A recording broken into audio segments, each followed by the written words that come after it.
রাতের দিকে শীত শীত ভাব, আর ভোরবেলার দিকেও ওরকমই একটা ঠান্ডা লাগছে, কিন্তু বেলা বাড়তেই গরম। এখন আপনাদের মধ্যে যারা শীতপ্রেমী রয়েছেন তাদের মনে একটাই প্রশ্ন, জাঁকিয়ে ঠান্ডা কবে পড়বে, কবে বেরোবে লেপ কম্বল। কিন্তু আবহাওয়া অফিস আদৌ কি কোনো পূর্বাভাস দিতে পারলো? শীত নিয়ে কি কোনো সুখবর শোনাতে পারলো? আজ এই সংক্রান্তই যাবতীয় আপডেট নিয়ে আপনাদের সঙ্গে হাওয়া মোড়কে আমি রয়েছি, অবন্তিকা। ওয়েদার অফিস বলছে এই মুহূর্তে জাঁকিয়ে ঠান্ডা পড়ার কোনো সম্ভাবনা নেই, তবে এর পাশাপাশি একটা অন্য পূর্বাভাসও দিচ্ছে। কি সেই পূর্বাভাস? বৃষ্টি। ঠিকই শুনেছেন, আবারও বৃষ্টি, আবারও নিম্নচাপ। বছর শুরু হতেই যে বৃষ্টি শুরু হয়েছিল, বছর শেষ হতে চলল, এখনো বৃষ্টি পিছু ছাড়ছে না, বৃষ্টি আবারও হবে। তবে বাংলার জন্য এখনো কোনো পূর্বাভাস নেই। পূর্বাভাস রয়েছে দক্ষিণের রাজ্যগুলোর জন্য। আগামী 22শে নভেম্বর বঙ্গোপসাগরে আবারও একটা নিম্নচাপ তৈরির সম্ভাবনা রয়েছে এবং এই নিম্নচাপের প্রভাবে তামিলনাড়ুতে বৃষ্টির একটা পূর্বাভাস থাকছে।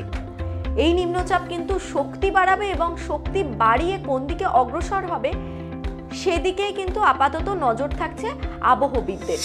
তবে এর প্রভাব এখনো বাংলায় পড়বে না বললেই চলে। তবে এখন যদি আপনাদের বলে দিই যে প্রভাব একদমই পড়বে না, তাহলে সেটা ভুল বলা হবে, কারণ নিম্নচাপ তৈরি হওয়ার পর তার গতিবিধি দেখেই কিন্তু স্পষ্ট হওয়া যাবে যে তার প্রভাব বেসিক্যালি কোন কোন জায়গাগুলোতে পড়তে পারে। আর টেম্পারেচারের কি আপডেট? টেম্পারেচার কি আদৌ কমবে? ওয়েদার অফিস বলছে তাপমাত্রা আপাতত কমার কোনো সম্ভাবনা নেই, অন্তত নভেম্বরে তো নেই। মানে আপনারা বুঝতেই পারছেন যে ওয়েদারটা এখন চলছে, অর্থাৎ ওই রাত এবং ভোরের দিকে একটু ঠান্ডা ঠান্ডা ভাব এবং বেলা বাড়তেই গরম, যেটা আপনাদের প্রথমেই বললাম, এটাই কিন্তু আপাতত গোটা নভেম্বর জুড়ে চলবে। তবে ডিসেম্বরের মাঝামাঝিতে হয়তো তাপমাত্রা খানিকটা কমার সম্ভাবনা রয়েছে, কিন্তু তারও কিন্তু স্পষ্ট কোনো আপডেট এখনো অবধি আমরা জানতে পারিনি। আজকের মতো আবহাওয়ার আপডেট এইটুকুই। বিস্তারিত আরও জানার জন্য আপনারা চোখ রাখুন TV9 বাংলা ডিজিটালে। আর ওয়েদার রিলেটেড কি কি খবর আপনারা জানতে চান তাও কিন্তু আমাদের কমেন্ট বক্সে অবশ্যই জানান।